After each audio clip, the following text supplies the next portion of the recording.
तो आपने सुना होगा कि पौधा लगाने के बाद उसमें खाद पानी दिया जाता है, उसकी देखभाल कर उसे बड़ा किया जाता है, फिर इसी पौधे में फल लगते हैं। आरएसएस के काम करने का तरीका यही है।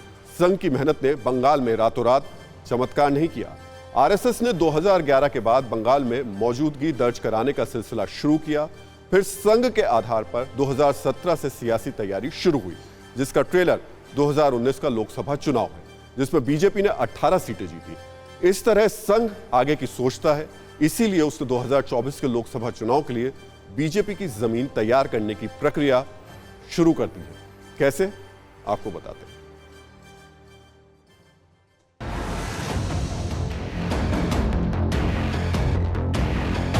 20 मार्च को संघ में सर कार्यवाह का चुनाव होना है। आरएसएस में सर कार्यवाह नंबर 2 का पद होता है। 4 बार से भैयाजी जोशी संघ के सर कार्यवाह हैं। इसके अलावा संघ की कार्यकारिणी में कम से कम 10% बदलाव होगा। 3 से लेकर 5 तक नए सदस्य कार्यकारिणी में जुड़ेंगे। प्रतिनिधि सभा की बैठक में 450 लोगों को बुलाया गया है। ये बैठक इसलिए अहम है कि अखिल भारतीय प्रतिनिधि सभा संघ की निर्णय लेने वाली सर्वोच्च इकाई है। मीटिंग, मंथन और संवाद से ग्राउंड तक पहुंचना, संगठन की मजबूती के लिए बेस तैयार करना, यही संघ की शक्ति है। यही आरएसएस के काम करने का तरीका है। सारे भारत में 5 बड़ी यात्राएं, कुछ 250-300 छोटी यात्राएं, जिसके अंदर गंगा जल और भारत माता का चित्र ऐसा निकला था। उस कार्यक्रम में 8 से 10 करोड़ लोग वो सारी यात्रा में सारे भारत में शामिल हुए थे। तो जहां कहीं कठिनाई देखी, वहां पर संघ खड़ा रहा, वहां की परिस्थिति के अनुसार वहां काम किया। 2024 में लोकसभा चुनाव होना है।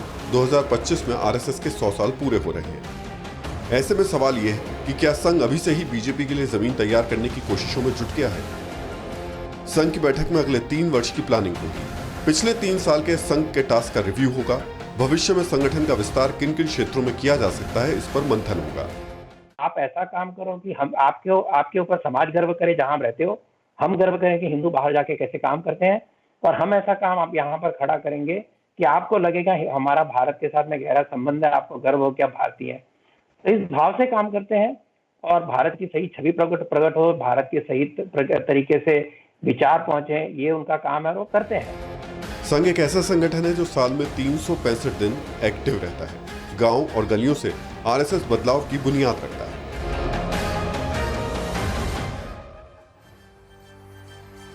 आरएसएस एक अदृश्य ताकत है। मोहल्ला, पार्क, कॉलोनी और भीड़ भाड़ में कौन आरएसएस से जुड़ा है, ये जानना बेहद मुश्किल है। लेकिन यही अदृश्य आरएसएस एक मशीनरी की तरह काम करती है, जिसका मुख्यालय नागपुर में है। और अगर हम इसकी पूरी की पूरी संरचना को देखें, किस तरीके से इसका स्ट्रक्चर है, तो सबसे ऊपर सर संघ चालक होते हैं, संघ के मुखिया होते हैं।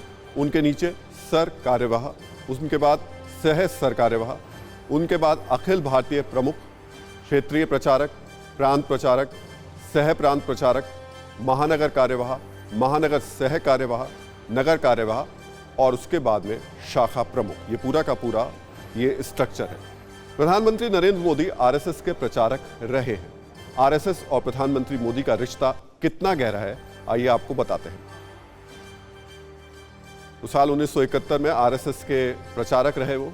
साल 1978 में वडोदरा विभाग प्रचारक रहे। साल 1980 में वडोदरा के संभाग प्रचारक रहे। साल 1981 में गांधीनगर विभाग प्रचारक रहे। बतौर प्रचारक प्रधानमंत्री मोदी कई राज्यों में रहे। वो अपने भाषणों में बार बार इस बात का जिक्र करते हैं। उन्होंने कई राज्यों के गांव शहरों में जमीन स्तर पर काम किया। प्रचारक रहने के कारण प्रधानमंत्री मोदी को जो लोगों के साथ कनेक्ट करने की क्षमता है, जबरदस्त है। इसीलिए वो जहां जाते हैं वहां की भाषा, वेशभूषा सबको अपनाते हैं। ये उनकी ताकत है जो उन्हें आरएसएस से विरासत में मिली है।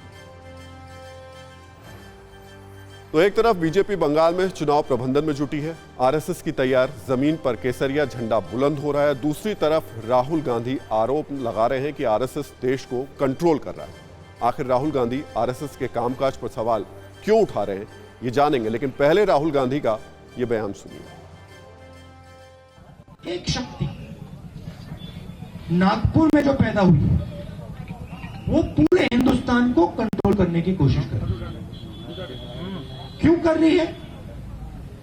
कोई प्यार नहीं है, वो हिंदुस्तान का जो धन है वो चाहते हैं।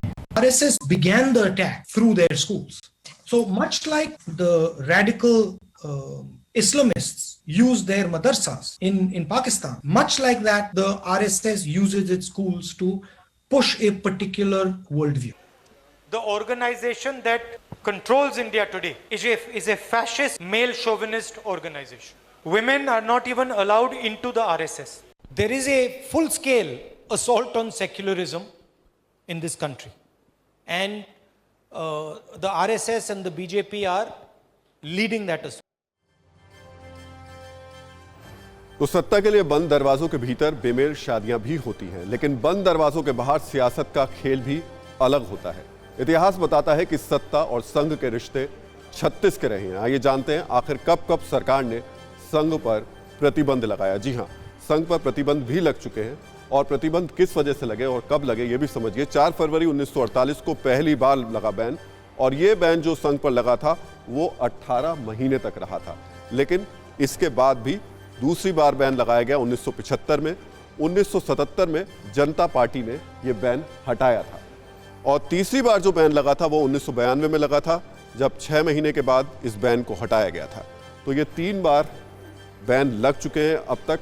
लेकिन इस सब के बावजूद अगर तस्वीर देखें तो आरएसएस ने धीरे धीरे अपने आप को मजबूत करने की कोशिशें लगातार की हैं। तमाम प्रतिबंधों के बावजूद संघ का लगातार विस्तार होता रहा। ये उस दौर में भी हुआ जब केंद्र में कांग्रेस की सरकार थी। आज देश भर में संघ की रोजाना 57,411 शाखाएं लगती हैं। हर हफ्ते 18,923 मीटिंग होती हैं। 2010 के बाद आरएसएस की 19,584 शाखाएं बढ़ी हैं। 2014 से 2016 के बीच 90 से 95,000 लोगों ने आरएसएस से जुड़ने की अर्जी दी है। 50 देशों में संघ मौजूद है।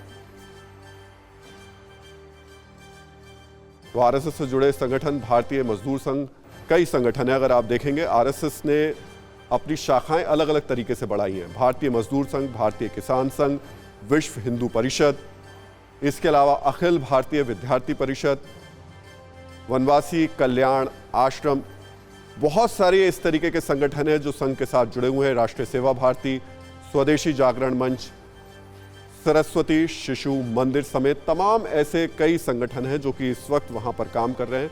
और इसके अलावा राष्ट्रीय मुस्लिम मंच भी तैयार किया गया है, क्योंकि संघ पर बार बार इस तरीके के आरोप लगते रहे हैं कि संघ कहीं ना कहीं सिर्फ हिंदुओं की तरफ ध्यान देता है, मुस्लिमों की बात नहीं करता। और इसी वजह से ये कोशिश की गई है संघ की तरफ से राष्ट्रीय मुस्लिम मंच को स्थापित करके कि वहां भी अपनी हकीकत को बताया जा सके। पश्चिम बंगाल में मुख्यमंत्री की पहली पसंद कौन है? अब हम ये सवाल जो अचानक आपके सामने ले आए वो इसलिए लेकर आए हैं क्योंकि आज TV9 भारतवर्ष ने एक ओपिनियन पोल किया था, और इस ओपिनियन पोल में बंगाल के चुनाव को लेकर के हमने कुछ सवाल जनता के सामने रखे। जो पहला सवाल था उसके नतीजे बताते हैं कि ममता बनर्जी 51.8% लोगों की पहली पसंद है। दिलीप घोष दूसरे नंबर पर है 24.2%। तीसरे नंबर पर शुभेंदु अधिकारी हैं जो 5.2% लोगों को पसंद है, और चौथे नंबर पर सौरभ गांगुली हैं 7.9%। हालांकि सौरभ गांगुली कहीं है नहीं अभी। मिथुन चक्रवर्ती 4.6% लोग उनको पसंद करते हैं। अधीर रंजन चौधरी को भी 2.2% लोग पसंद करते हैं, और बाकी अन्य 4.1% है। हालांकि अधीर रंजन चौधरी भी कहाँ है ये अभी बताना बहुत मुश्किल है, लेकिन TV9 भारतवर्ष पोल स्टेट का ये सर्वे है। अगला सवाल एक फिर बता देते हैं, नंदीग्राम में अभी कौन जीत रहा है? ये भी बहुत महत्वपूर्ण सवाल है, और इस सवाल का जवाब जो ओपिनियन पोल के जरिए मिला है उसमें ममता बनर्जी को 50% लोगों ने कहा है कि वो जीत रही है। शुभेंदु अधिकारी को 40.7% लोगों ने बोला है कि वो जीत सकते हैं। मीनाक्षी मुखर्जी के समर्थन में 9.3% लोग रहे। तो ये वो आंकड़े हैं। सबसे महत्वपूर्ण नंदीग्राम का ही चुनाव है, और इस चुनाव में ममता बनर्जी और शुभेंदु अधिकारी आमने सामने हैं। हमने आज आपसे एक और सवाल भी किया था, ये हमारे शो से जुड़ा था, कि क्या आरएसएस देश को कंट्रोल कर रहा है? इसमें 24% लोगों ने ये बात कहा है कि हाँ वो कर रहा है, लेकिन 73% लोग बोल रहे हैं नहीं ऐसा नहीं है, और 3% लोगों ने अपना जवाब ये दिया कि उनको इस बारे में जानकारी नहीं है, पता नहीं।